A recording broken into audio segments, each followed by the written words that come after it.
Hi, everyone, and welcome back to the show. I am your host, Mike Malatesta.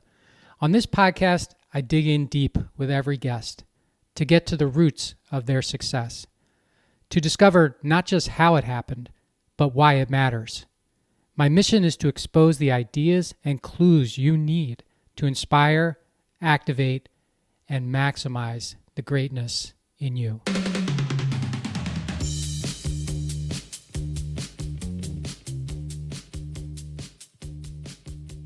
Hey, everybody. Welcome back to the How Did It Happen podcast. So happy to have you here today. I've got an amazing success story for you. But before I get to that, I just want to encourage you, ask you, invite you to, if you haven't already, subscribe to the podcast or follow it wherever you listen to podcasts. And if you like this, if you like what you're hearing, leave a review.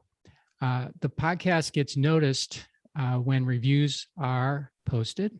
So whether it's on, most people post on Apple, but wherever, if you feel like you're getting some value out of this podcast, please consider leaving a review and rating the podcast so that one, I can thank you, and two, you can help me grow the impact of the show.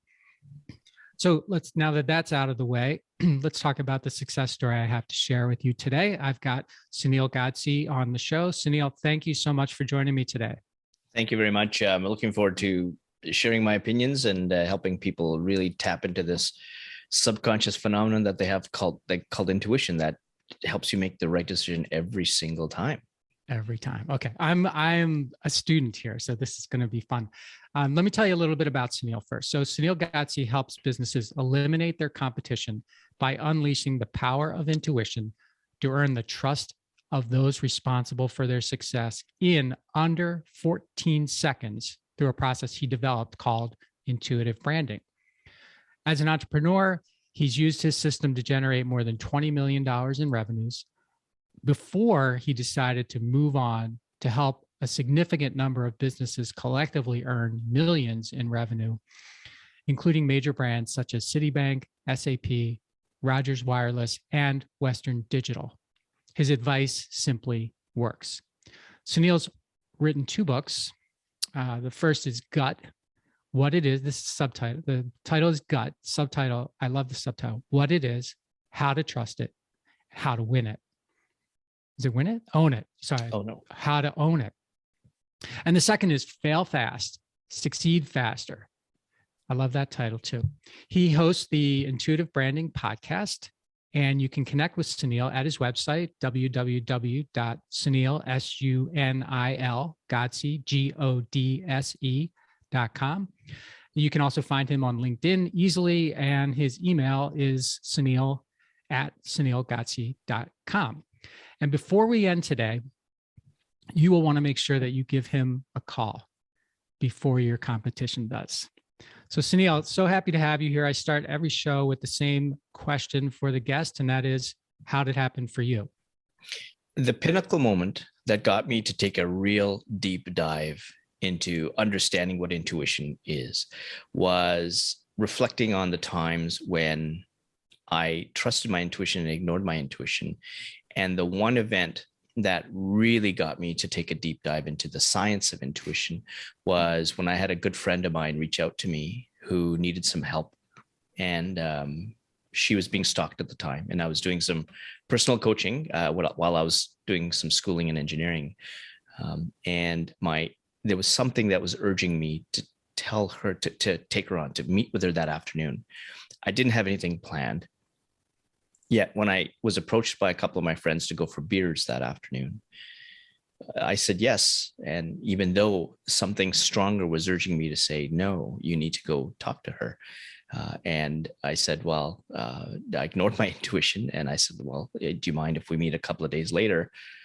And she said yes, like a good friend. And the very next day, the stalker walked up to her at a bus shelter and put a bullet through her forehead. And that got me to take a deep dive into really understanding intuition. And it really piqued my interest a few moments before that, because when I wrote my first book, Fail Fast, Succeed faster.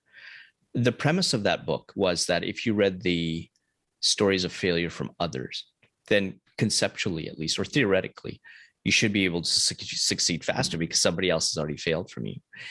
And when I used to go on stages after my book launch, the one question I used to get from entrepreneurs was, Sunil, give me the one formula that's going to make me successful. And you know, as an entrepreneur, and I know, like, come on, like I didn't come here with a PDF sheet or a JPEG file. This is a 400-page book.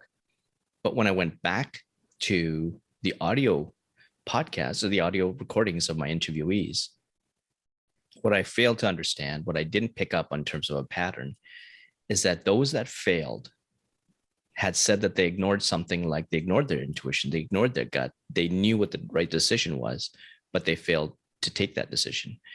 And those that went on to succeed or overcome that hurdle were the ones that finally took a step back and said, I need to earn the trust of others. So they had either brought on better team members, they started to think about the people that they managed. And when they changed how they did that, that's when they succeeded. And so when I put all that together and started to think about when I trusted my intuition, and particularly when I ignored my intuition, it was thinking about my friend dying that got me to say, whoa, I really need to investigate this because this should never happen to anybody else again. Okay, wow. So I want to make sure I've got that straight. So this friend of yours, when you were still in college, right? Yep. She had been having this stalker, someone that she knew, right? That was, but was she in a relationship with the person or not in a relationship with the person? No. So what had happened with her is that she ended up, so her and I were friends, and she ended up in, she had some problems. She ended up in a psychiatric ward. And I remember going to visit her. And I distinctly remember after signing in that as she's talking to me, I got these vibes from this guy that this guy is, and he was a male nurse at the time. So he was hanging around, and he was really infatuated with my friend. And I got these vibes, and I just told her, I said, there's something wrong with that guy. Like, you gotta really stay away from this guy. Because he kept looking at our place, and I just, you just get that. Now I know it's intuition. So she was getting out. And when she got out, and this guy kept bugging her. And so she needed a way, like she went to the police and they didn't do anything. And what I found out later on is he ended up getting a hold of a gun illegally. And, she reached out to me because she said, okay, how do I keep safe? How do we do this? And I said, okay, yeah, that's when I said, let's meet a couple of days later. I didn't realize how severe it was because I didn't know the backstory until the news reports came out. And I got a call the very next day from one of my friends, and he said, his brother was working at a Chinese restaurant, and he said, did you hear the news? And I didn't, because I hadn't picked up the paper until the very next day. And he said, oh yeah, somebody got shot outside the restaurant that he was waiting tables on. And I go, oh my God, that's so unfortunate. And is he okay? Because I had no clue who this person was. And he goes, yeah, I think he's okay. It was just outside. And then, next thing I know, I was actually waiting for her. I said, where is she? Like, she's never missed, a time when we wanted to go for coffee or what have you. And I just didn't realize until, I got a call and said, Sunil, did you hear the news? And I said, what? She goes, yeah, Terrelyn was killed. And it was just, I froze and shut the phone. And I just, huge amount of regret. And I didn't understand at the time what these things called signals were. I just knew the urgency. Now that I reflect back, and when you use hindsight, as Steve Jobs says with intuition, you connect the dots looking backwards. And that's what I was doing after realizing that when it comes to entrepreneurs, and the reason for my success was trusting this thing called intuition. And when I ignored it, I had things like I got into engineering when I wanted to be an entrepreneur, and it's because I'm a South Asian male. So what do South Asian males have as career doors? 4 doors: doctor, lawyer, engineer, or failure. And according to my South Asian roots, I wanted to be the failure because I wanted to go into entrepreneurship. And my dad was hammering me saying, engineer, engineer, doctor, lawyer, engineer. And my dad was an engineer. So I took door number 3 and hated it, it was just really, and so when I looked at that and the signals that were telling me, wow, you shouldn't have done that. Yet when I trusted my intuition after being in engineering, I remember I was an investor, part-time investor in a Mexican restaurant chain that came up to Canada. And I loved it, back in the limelight of being that entrepreneur, even while doing engineering as full-time. And pretty soon I was making 5 times more in dividends as an investor than I was in engineering, and quit engineering. Never spoke to my dad for a number of years after that, but that started my entrepreneurial career. And then that's when I got into retail clothing. I got into wholesale clothing. I got into pop-up events, an entertainment company. And, $20 million later, doing a lot of these things and attracting the right people around me, more businesses started coming to me to say, hey, listen, can you help us? And that's when I started the consulting career. And then that led me to kind of what I'm doing now. But it's really taking stock of those times when I, trusted my intuition and really, what did that feel like? And then ignoring my intuition like I did with my friend. And, there were signs, there were signals, and why did I ignore them? And so I had these burning questions that I needed to answer for myself. And it just happened to be that, wow, that's really funny, because of my whole success in my professional career and my personal career, my personal life was in trusting my intuition. And when I didn't, boy, oh boy, things went south. So if you don't mind me asking, like how Tara Lynn, is that the name? Tara Lynn Babb, yeah. And she, after this happened to her, how did you deal with it? How did you get over it? I suppose, because you mentioned regret, and I feel like there may have been more going on than just regret. When like, oh, I chose to go have some beers with my buddies instead of meeting with you, and then I mean, there was a huge amount of guilt, and I just ended up really sweeping that under the rug for a number of years. And I got so busy while I was doing engineering, and then running a couple of businesses while in engineering. And I just kept super busy doing things in student politics. And that seems to be a bit of my nature. But the can of worms really didn't come out until I had a really good talk with one of my clients, who, when we went through the intuitive branding process, we tripled her sales. And we got into a deep philosophical discussion. And I didn't have much about my story out. And she says, you're helping everybody else. But, she kind of asked, like, why are you doing this? Like, what's your backstory? And at that time I had a simple website, and I hadn't really told my story. And then, I started telling, we got into this 2.5-hour discussion and started telling her these things, and goes, oh my God, like, you got to talk about this, because, people are really going to get attached to the purpose of what you're doing. And, obviously when it comes to intuitive branding, from my perspective, it's all about that purpose, your story, what you stand for, your values, why you're doing it. And when people engage with that in a believable way, and you're being genuine, then from my perspective, that's really kind of what branding is. Now, of course, you're not going to couch it in sort of business terms, but for me, sharing that story and why I wanted to do it was so critical in other people saying, oh my God, and then them just getting deep into the story and understanding, why I'm doing what I'm doing. And it wasn't until I started talking more about this on podcasts such as this, and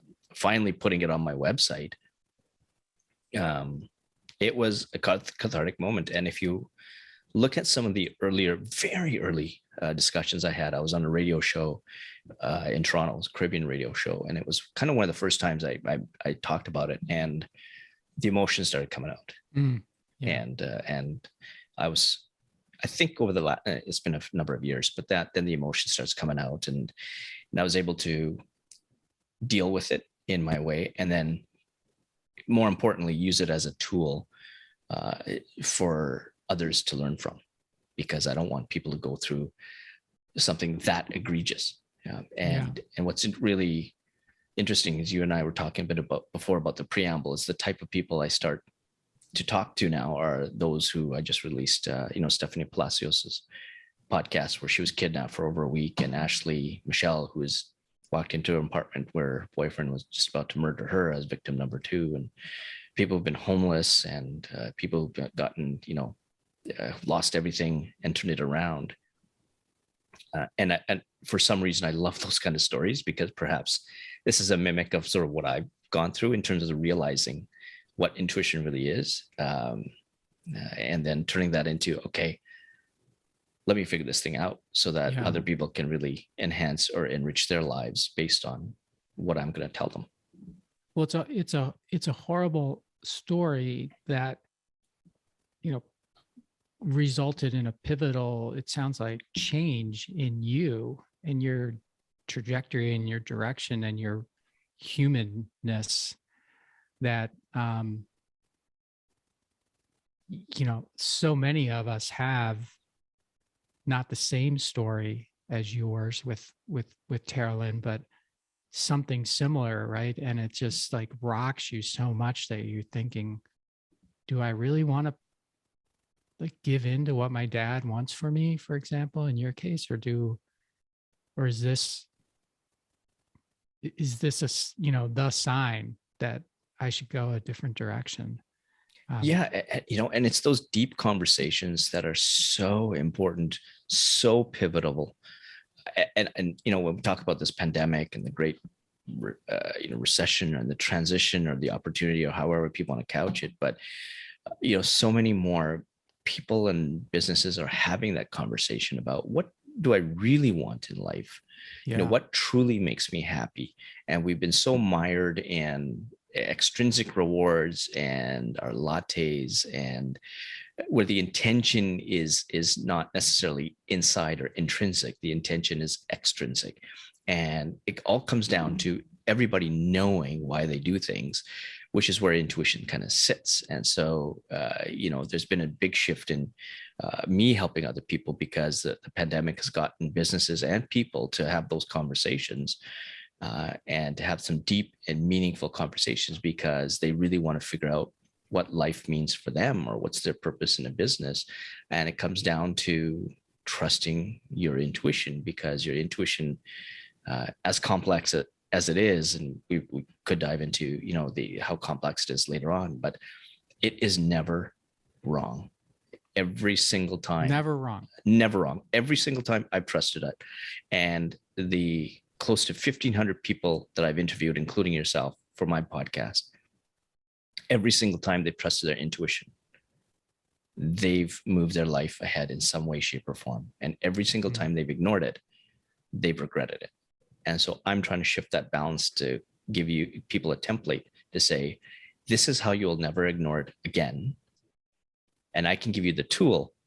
It's now up to you to take the tool to put into action.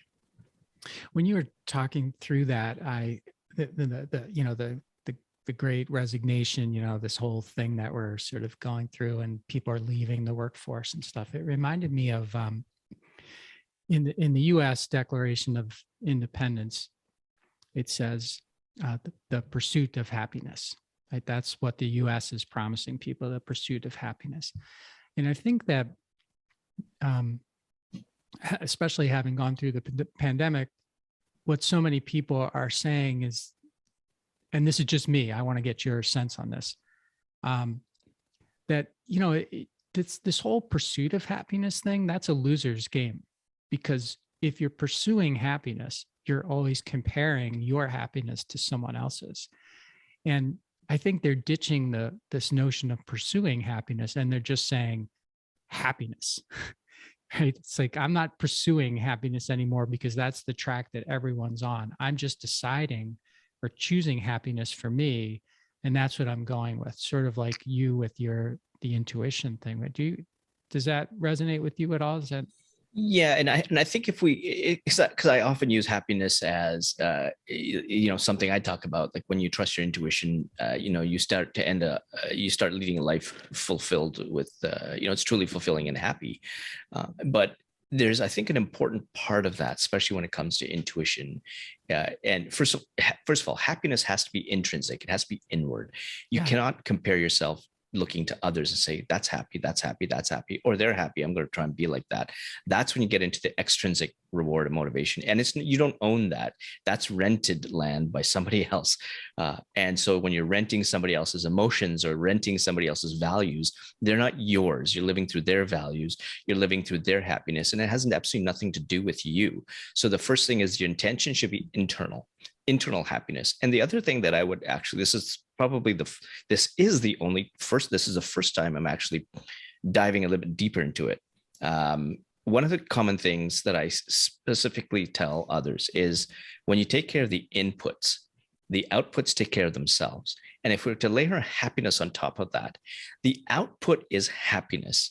The input is you taking the steps to get to happiness, and taking the steps, from my perspective, is you trusting your intuition, which looks at your past behavior. Part of it is looking at your past, looking at patterns, looking at the situation in hand, looking at the people that are around you, and then helping you make the decision that is right for you in that situation, given all that information. Then you take the step to make a decision. And it's one step at a time in the direction you want to go. It's great to have goals. Nothing wrong with having goals. But what sometimes often happens is, again, we look to the goals a bit too much, where we should be looking at the steps to getting to those goals. And it's really getting into the present moment. And when you do that one step at a time, then you continue to reach happiness. And when I reflected back on my high school picture, which I recently took out maybe 3 weeks ago, one of the things I said in my high school photo, success is a journey, not a destination. And you can easily put happiness on top of that, because I believe it's a journey, and it's a continuing effort. And when you're continually getting to a state of happiness in your personal life or your professional life, I have no clue how else to live your life.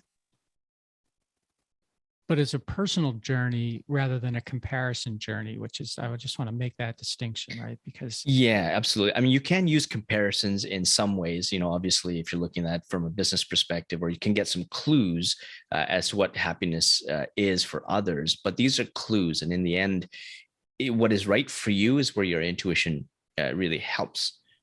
Because when it's right for you and your life and your outdoors of opportunity, it's going to put you in the spotlight.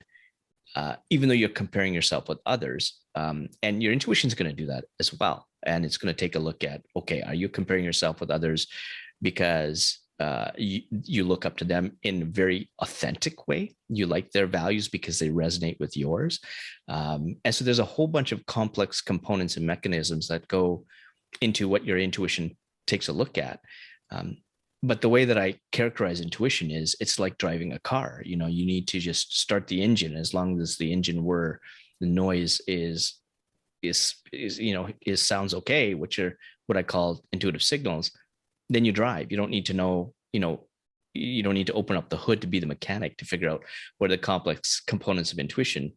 That's where I come in, where I put on my mechanics clothing, and I look under the hood of intuition and I try to figure out how it actually operates, so that it gives you those signals. But you don't need them. Like, you just need to listen to those signals. And then if you know what the inventory of signals are, that you take the time to do that. And this is one of the questions we had in my podcast interview, is what are your positive signals and negative signals?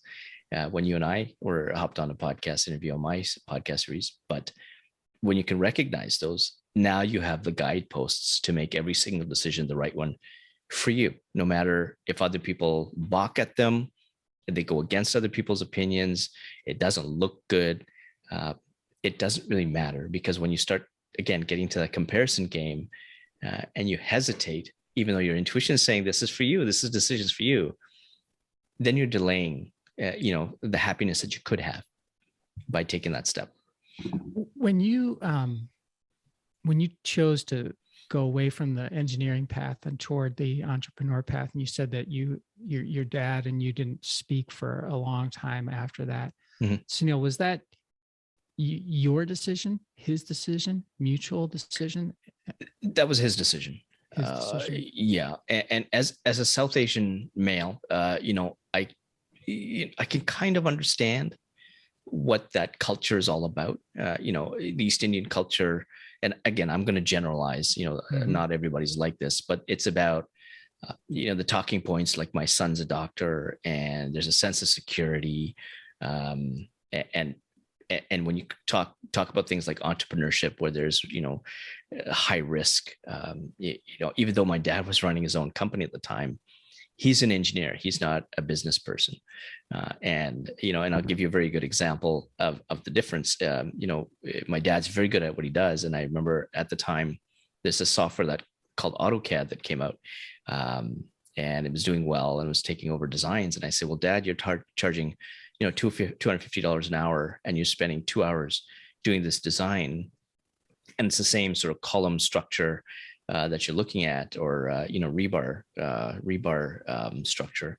You can do that in AutoCAD and simply change some of the dimensions, and really kind of in 10 minutes, if you're satisfied with the thickness, you did all the engineering calculations. Mm-hmm. In about 10 minutes, you can output the same thing that you're putting in $250 an hour and still charge the same. And you can do more. And then guess what? You can also outsource some of the drawing, because there are some people cheaper than you to do that. And so the basics of business is what I was trying to implant on my dad, and he didn't want to do that. And so, when coming back to the original question, when he saw me straying away from what he thought was best for me, he never bothered to ask, son, what do you want to do? And what was interesting in high school is I was actually doing some coding at the time with Logo, Lisp, Fortran, COBOL, and I was actually separated from the class. I had a computer 30 class where most people were learning how to turn on the computer and learn about bits and bytes. And I was separated from that class in a totally separate. I was actually on the computers, programming programming a car. There was I just remember, a car game. And if the car crashed, I would have it spin and have the walls, and I'd have to go back and so the basics of engine. And I loved coding. So there was that opportunity, and then when I told my dad, I said, I love coding, Dad. I love maybe computer science is where I want to go. He says, well, once you get into medicine, you can maybe go into robotics later on. But the focus was always on medicine. Let me tell people that my son is a doctor. Yeah. Okay. And then when he didn't understand, and that was it. That was it for a number of years until he actually came to a conference of mine after my first book. And there was a pinnacle moment at that conference. And if you're okay me sharing that story. Yeah, I'd love to hear it. So when I launched my first book, I kind of did marketing backwards, where I had, backwards according to whatever norms are, where when you launch a book, you have a big sort of soiree and a book launch. And what I did is I launched a major conference on failure here in London, Ontario, Canada. And tickets were pretty expensive. They were $125 a ticket. And it was all about overcoming failure. And it was a chance to bring my book and the thoughts around that book to the local marketplace, and it sold out very quickly, and had a number of sponsors. We actually made money on the conference, where most conferences don't, without heavy sponsors. And I invited my dad, and he begrudgingly came. And we were just in the process of patching up our relationship. And he couldn't when he came, picked him up from the airport, and he came, and he didn't realize, Sunil's at this conference, and my dad's was a sponsor. And he goes, that's good. Sunil's, he saw me practicing, my lines. And so he comes to the conference, and he doesn't notice, but my branding for Mike was everywhere, and he didn't notice that. And then he kept thinking internally, he was thinking, I'm at the head table, and Sunil's introducing everybody. Sunil's speaking everywhere, and he's introducing the guests, and it just didn't hit him. He thought I was just a speaker. And it was after, I think, one of the afternoon sessions. It was one of the breaks. And he was speaking to a good friend of mine who was talking to my dad and saying, oh, yeah, Sunil's this, blah, blah, blah, whatever the case was. And it was my dad just stopped in his tracks and he just looked around. And he said, oh, my God, this is my son's conference. Oh, my God, this is my son's book. This is his event. Oh, my God. And then he just breaks free. And he goes to all these mini groups and he starts shaking their hands. I'm Sunil's father. Then runs to another one. I'm Sunil's father. I'm Sunil's father. And it just struck him at that moment about why I was doing things, and all these people coming to hear me talk about failure. And I think he just got it, that was what I wanted to do. And he just needed to see the output from evidence. My inputs. If we're talking about my earlier thing, and that really dramatically improved our relationship. And since then, we've become so close. In fact, he listens to my podcast and he starts talking about, oh, Sunil, when you're on LinkedIn, you better change your lighting because, this side of your face is not working and stuff like that. So he's taking an active, he's now an active participant in my content, and he's one of the first ones to text me when it goes, I put out a piece of content that was really good, Sunil. I liked your voice and stuff like that. But what a change. Yeah. What a change, sure. Right? Yeah. It was almost like he was presented with the indisputable evidence that the path you've chosen is a path you'd be proud of, but didn't realize. That's fantastic. Absolutely. And then he came to the book launch, which was a year later. And had one of my really good friends. It's a big time Canadian CEO, big Bruce Coxon. And I had a marketing guy come in, and my marketing guy is thinking that there's going to be maybe 100, 150 people coming. And he came in and said, Sunil, there's over, I can probably guess about 800 people streaming through here.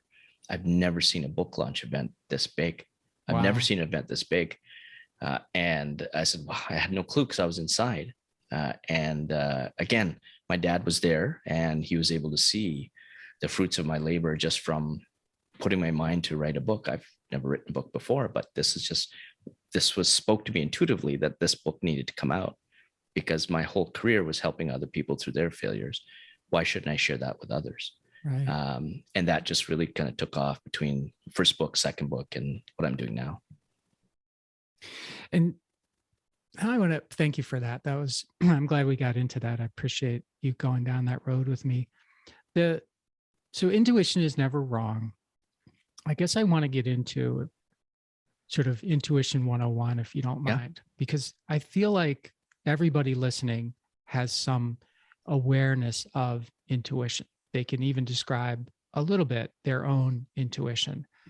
But like you had said before, the mechanics of intuition, I don't think many people have an understanding of. And I guess more than that, even, like, I don't know that I would have agreed with your intuition is never wrong, because people,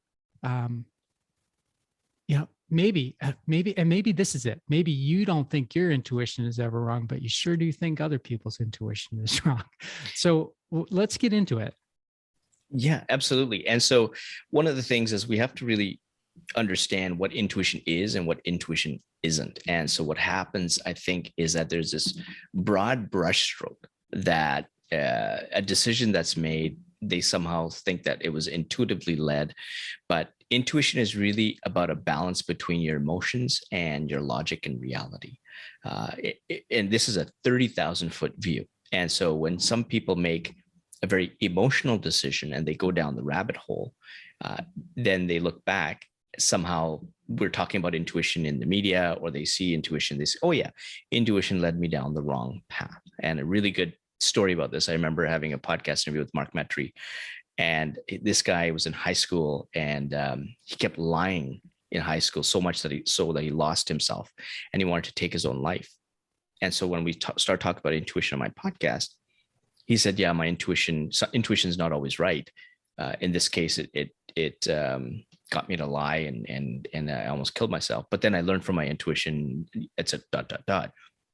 And I stopped Mark and I said, Mark, if you were to replay that story that you told me, and if you were to slow it down, when you started telling me about you lying in high school, you said, I knew I shouldn't have lied, but.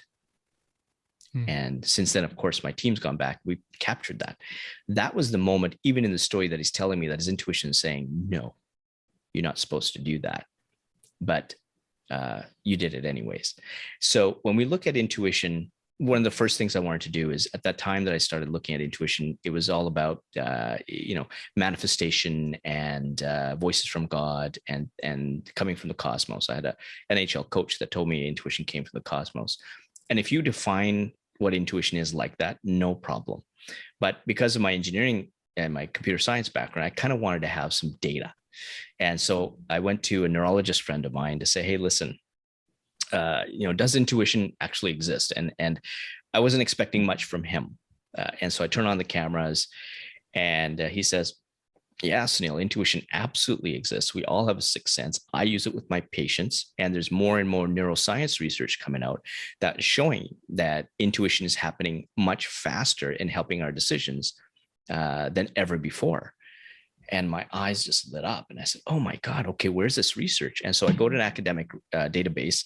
I type into the word intuition. I have no clue how many articles that I was looking for. And once I hit enter, 65,000 articles since 1990s, with some actually having MRIs and brain scans, close to 40,000 articles in intuition and business. One of the things I consistently said was that intuition, you're born with intuition. And so there was a research paper that showed that infants as young as 2 months old have shown to have intuitive tendencies. When it comes to how intuition functions, 2 papers show that intuition actually happens on average 7 to 10 seconds before you actually make a decision or take action. And so now I've got some data and MRIs. And when it comes to trust, which is so important in our personal life and our professional lives, trust is actually starts to develop in 33 milliseconds. And by the time someone else decides to exchange time, effort, or money with you in any way, shape, or form, that takes up to 14 seconds, on average 10 to 14 seconds. And so when I talk about intuitive branding and eliminating competition under 14 seconds, my premise is, if you can win the trust of your employees, if you can win the trust of your customers, your employees want to work for you, your customer is going to want to buy from you. That happens at an intuitive level with your purpose. We're going back to my statement about Tara Lynn and why I'm doing what I'm doing. And when you have that purpose as a company, or even as a person, who you are as values, people want to be around you. And that takes under 14 seconds for them to decide that. And if employees want to be working for you, you're stripping talent from your competitors. If your customers want to buy from you, and they will stick with you. Why do people stick with brands? Because there's an intuitive, emotional attachment to that brand. And they will often, it's more expensive in terms of switching costs to go somewhere else. Then you're taking that money away from the competitors. And if you've got employees and customers wanting to stick with you in under 14 seconds, your competitors are finished. So one of the things I figured out is that we have these things called signals. And these signals, there's 2 types: positive signals and negative signals. Your positive signals are the ones that are telling you to move ahead, move forward. And so oftentimes for me, for example, it's a feeling of flow, the dots connecting. And I had one CEO that actually, he's run 2 multi-million-dollar businesses now because an omen shows up on his right shoulder. No color, no shape. He just knows that when that omen shows up, if he's doing a brand deal, if he's taking on some VC money, if he's hiring someone and that omen pops up, he just says, yes, that's it, end of story. And the negative signals are a little bit tricky in that they're a little bit more like irritants.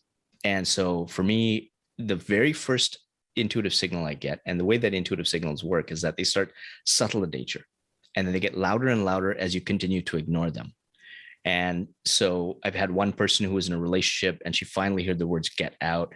Another fellow was running a 9-figure company in the mortgage area, always ignored his intuition that was saying quit, quit, quit, quit, quit. And he was in the back of an Uber and he just blurts out the words, "I quit." Just came out, no control. And then he goes to his board and says, "I'm done here." nine-figure company at the top of its game, and he quit. And so my negative signals are I lose my peripheral vision very quickly, and I get hyper-focused. And it doesn't matter if something's in front of me. It might be a decision I'm thinking about doing, but I lose my focus. And then I've got other things like an irritation in the gut feeling, the hairs in the back of my neck standing up. And I was actually interviewing another entrepreneur. And I mean, nobody asks you, hey, let's go for coffee. Hey, Mike, what are your negative intuitive signals? Like, that's kind of bizarre. But for him, he says, nobody's ever asked me what signals are from intuition. But every single time he started to explain about a time he ignored his intuition and got into a business for the wrong reasons, like ego, fame, or money, he kept grabbing his earlobe as he kept talking about those stories. And 10 minutes in, he just realized, Sunil, oh my God, I just realized my negative intuitive signal is my left earlobe starting to burn with heat. And as he recounts, going back, he says, I can now remember every single bad decision I've made, that my left earlobe pulsates with heat. And so that's how unique these signals are to each one of us. So we hear about, gut feeling and hearing a voice and stuff like that, which are common terms. And that's great. But if you get that voice, how do you know that that's not signal number 3 or number 1, right? So let's say you and I do an exercise, and let's say we both have that gut feeling. Let's say, Mike, for you, that gut feeling is signal number 1. And let's just say that I'm lazy and I say, oh yeah, gut. Yeah, that's my signal number 1. But for me, if that signal is actually signal number 3, the next time I make a bad decision and that gut feeling comes in, well, that's signal number 3, which means that I've missed signal number 1 and number 2. And missing those 2 signals means that I've made 2 bad decisions. Now, those 2 bad decisions could be me just stubbing my toe on a door, or it could be my business headed towards bankruptcy. I don't know. And so part of what we need to do is to figure out what our inventory of positive and negative signals are. And that's very, very easy to do. And for those listening or those watching, very, very easy. You get a piece of paper and you write down your decisions and what were the good decisions and how did it feel like in the moment? And what were the bad decisions and what did it feel like in those moments? Those feelings are your intuitive signals coming through. And what you need to do is take the time to get your inventory of signals. Each one has a separate set of inventory signals, anywhere from 3 to 5 on each tub, so to speak. And so once you have your inventory of signals, the next time you make a decision, it will be either a positive or a negative signal coming up. And because you've taken the steps to figure out what those signals are, you already know what the right decision is.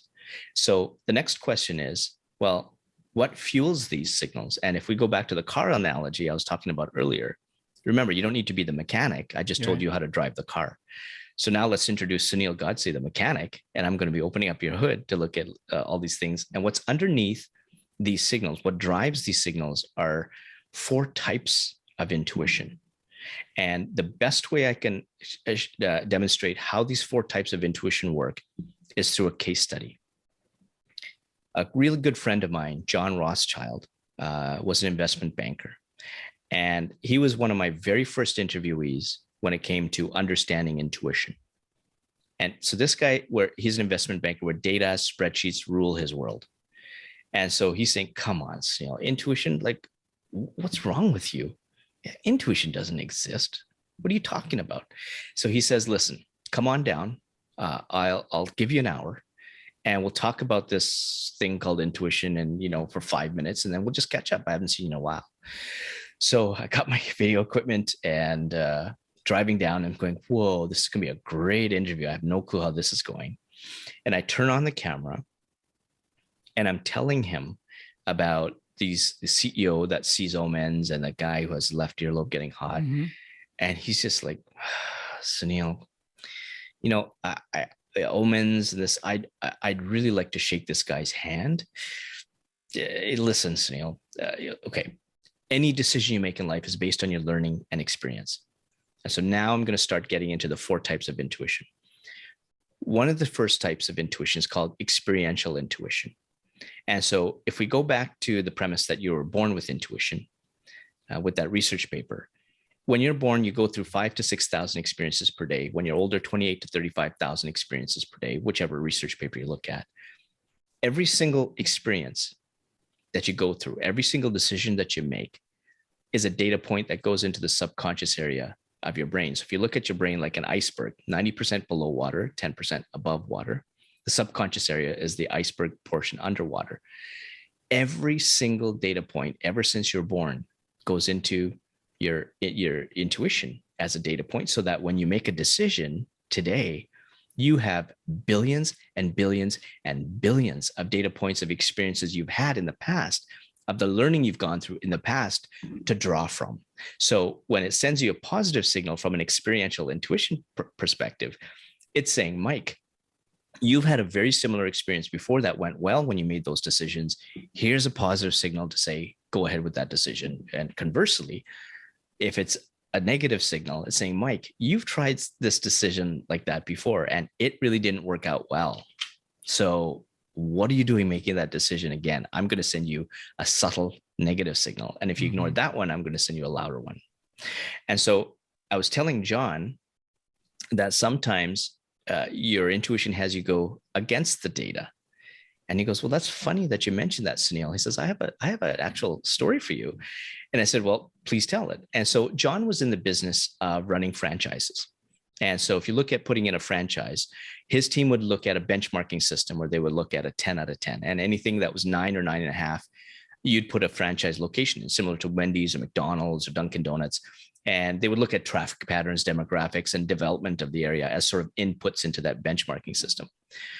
And so there was this one really crappy area of Toronto, Canada, where people were just drinking just to get drunk. And he wanted to put a location that was teaching beer pairings. So his team comes up with a 5.5 out of 10. And he goes into this place. Now we're getting into the second of the 4, called situational intuition. Situational intuition looks at the situation around you and the business units that you have in a business to say, do we have enough here to support a franchise location? And his situational intuition in that area is looking at a dilapidated area of Toronto, but he knows that there might be some development coming in the future. And as he's looking, he says, no, I think I need to go against my team's data and put a location here. And he says, perhaps this is intuition. I'm not sure. And this is, wow, he's actually saying the word. And he went against his team's advice, and he put a franchise location, the first one called the Beer Market. And the Beer Market ended up being one of the most profitable brands in his whole portfolio of brands ever. And because of his intuition. And now he's kind of getting it. And at one point, John's purpose changes. Instead of being an investment banker, he now wants to run a business. And so the third of the 4 is called relational intuition. What relational intuition does is it filters the people through to only allow those who really care about your success and leave everybody behind, get you to be cautious about them. And so in John's case, when he's making the decision to run a business, all the people who were concerned about money, fame, ego, high-end restaurants, private jets, limousines, all the extrinsic motivations, they were so caught up in that, they all told him he was nuts. They didn't want to even listen to him, except for one person. That was his wife. And his wife says, John, are you sure? And we're about 45 minutes into this interview. Now I'm paraphrasing of what he says on the video. This is like when he starts off the interview saying, intuition doesn't exist, to now he says, Sunil, you can have all the data in the world, but you just have to trust your intuition. And he looked at his wife and said, this just feels right. That's his intuitive signal. And the fourth of the 4 is called creative intuition. Creative intuition is the type of risk that you make in a decision. And so I'm sure, Mike, you've made some risky decisions in your life. To others that have might said, Mike, what's wrong with you? But to you, you know, it was the right decision. And that's how creative intuition works. It's the risks that you're able to tolerate that's right for you, that's going to move you or your business forward. And so you would think, from someone who has a 25-year career in the investment banking industry, that his creative intuition would have handed him a business to run that had strong cash flows, good revenues, and, a healthy balance sheet. Not his intuition. His creative intuition says, here, Mike, or sorry, here, John, here is a tiny bankrupt little restaurant for you. And he trusts his intuition. He quits his job, rolls up his sleeves, and walks into that tiny bankrupt little restaurant. That tiny bankrupt little restaurant ended up being a brand called Eastside Mario's location number 1. And over the next 20 years, he grew that to over 1,000 locations with acquisitions and other brand names to earn $2 billion in revenues, all because it felt right. That's the power of intuition. That's how it works with its signals. Those are the 4 types. So thank you for that. Let me do a mild pushback here. So I'm thinking about the people like Bernie Madoff people who've been ripped off by somebody. And it seems like when those people tell their stories, that the intuition that they've been had comes later when the evidence shows up that they've been had. But at the beginning, some person or people have convinced them of something that they're into it that is completely false, made up. But their intuition, if that's what it is, and that's why I'm sort of pushing back and asking you, their intuition has invited that into their lives. What's going on in a situation like that? Yeah, so that's where you're highly emotional. And so when you're looking at investment decisions, as someone is saying you can make 23% returns year over year in a conservative market or whatever the case is, people get really hyped and there's a lot of emotion involved and they don't look at what's going on. And sometimes when you get into a sociopath like Bernie Madoff, you can easily get convinced. And what some people they don't do is they don't take a step back to really evaluate. If you look at the 4 types of intuition as a template, in Bernie Madoff's case, let's take a look at that. So let's say from a relational intuition perspective, let's say that you believe him because he can convince you somehow, and you don't notice the twitches or his body language, or you don't notice that. Yeah, situation. He's more skilled than you at exactly. Yeah, okay. From a situational intuition, other people, he's presenting you reports that other people have gotten the same gains, or he's showing you reports that, oh, look at this graph, it's nice. And we always love those hockey stick graphs. Yeah. And then creative intuition, you're taking a risk. Perhaps you've had those risky decisions in the past. But the experiential part is, have you had an experience looking into this data and really taking, if you're going to put enough money, is there enough experience in that? And there's a fellow, actually, I forget his name, but he was at UBS Securities in the UK, and he invested heavily in Bernie Madoff, and he started getting these reports of these amazing returns. And he used to say, I've never seen this before, and he starts going through the reports and he's missing some key data points in that report that he needs to make sure that all the dots are connected and, the I's are dotted, T's are crossed. And he couldn't find that information. And he phones Bernie Madoff's office and says, can you provide me that data? And his office says, well, Bernie Madoff says no. So he personally flies to New York and doesn't tell anybody he's coming, goes to the secretary, says, I'd like to, or he just walks into Bernie Madoff's office knowing who he is. And I really wish I could remember this guy's name.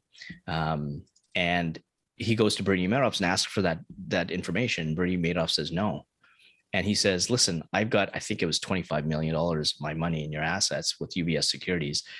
If you don't give me that information in 24 hours, I will be pulling out all my investment from you. And Bernie Madoff said no, because these are obviously made up numbers.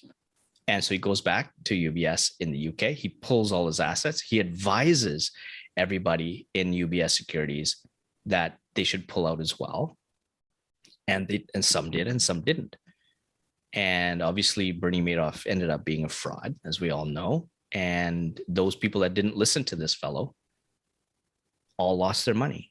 But somebody used his intuition to say, something's not right here. It's great to have these blips and these excellent returns, but I'm not seeing the logical data that I need as an investment advisor or somebody admired investments to justify those returns, because I'm not seeing some numbers. And so he was able to pull out his money. So that's kind of how intuition works in a case with Bernie Madoff. And Oh, the other thing is sometimes we learn from our failures. And I always say failures are excellent. In this case, it could be expensive failures, but that also is a data point for your intuition. So the next time you meet someone that has a great sales pitch, your data point, if you invested in Bernie Madoff, is going to say, okay, I've already gone through this before. I've lost whatever amount of money. I better change who I start listening to and take a little bit more of a conservative approach, or start trusting different people when it comes to my investments. And that's how your intuition continues to learn from the failures that you've had. Again, it puts it in the subconscious area of your brain so that you never make that mistake again. so it's really, is it really a developed intuition that's never wrong, Sunil, or is it?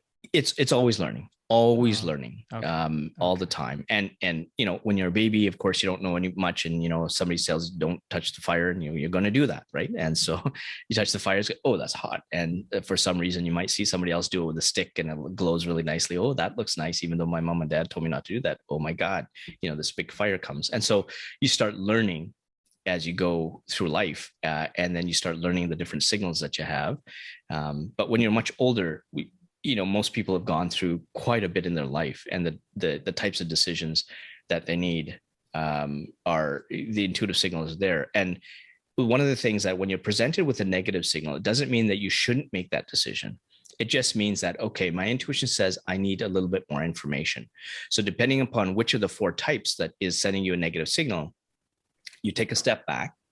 And if it's, say, experiential intuition, then you need to talk to somebody, or you need to read a bit more about whatever decision you're about to make. If it's a situational intuition, something in the situation or the business units aren't working, what is it that I need for them to work together to make sure that the decision is going to be a good one? Relational intuition, there's something I don't trust with that person, even though he or she is saying things, but I don't trust their body language. There's like 7 micro expressions that you can't hide. Something's off about how this person normally speaks. There's something in the tone that changes, or the body language that says, okay, maybe I should get some more information from other people that other people to trust. And then the last one is creative intuition. If it's sending you a red signal, normally, or red flag, normally that's because one of the other 3 intuition types are sending you a negative signal, and the decision you're about to make is too risky for you. You're biting off way too much that you can chew based on your past history. Okay. So perhaps you need to take a step back, find out what's the risk element, make sure you're comfortable with the risk element. If you are, and you've taken the steps to change anything in those 4 types of intuition, that negative signal now turns to a positive signal because you've added more data points to your subconscious area of your brain. You've done some more learning about that decision.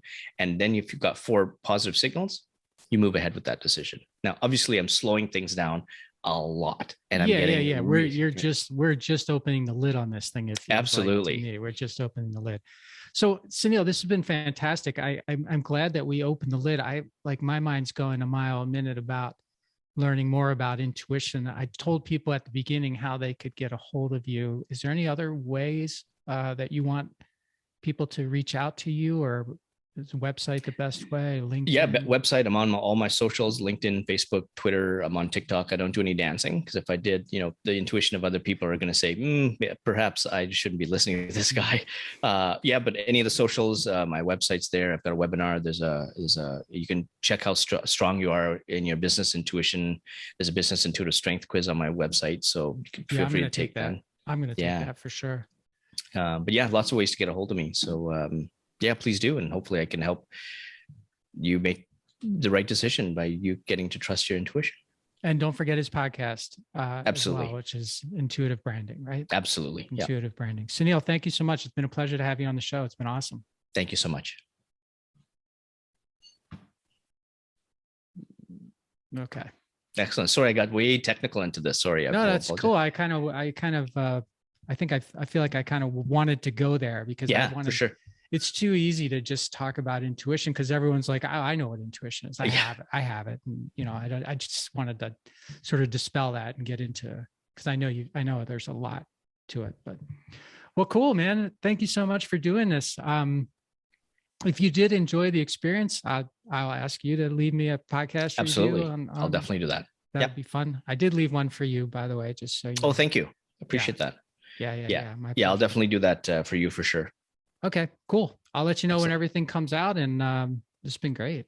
Excellent. I appreciate Yeah. it. Hopefully we Thank keep you. in touch. Okay, sounds All good. right. All right. Thanks. See Bye you. for now.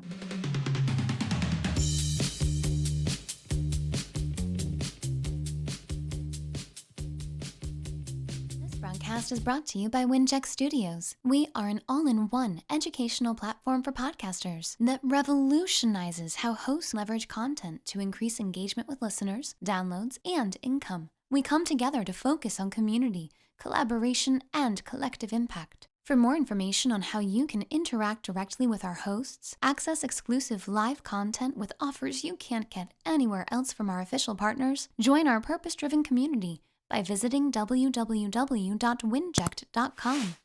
If you're ready to build a career doing what you love, then we're ready to see you there.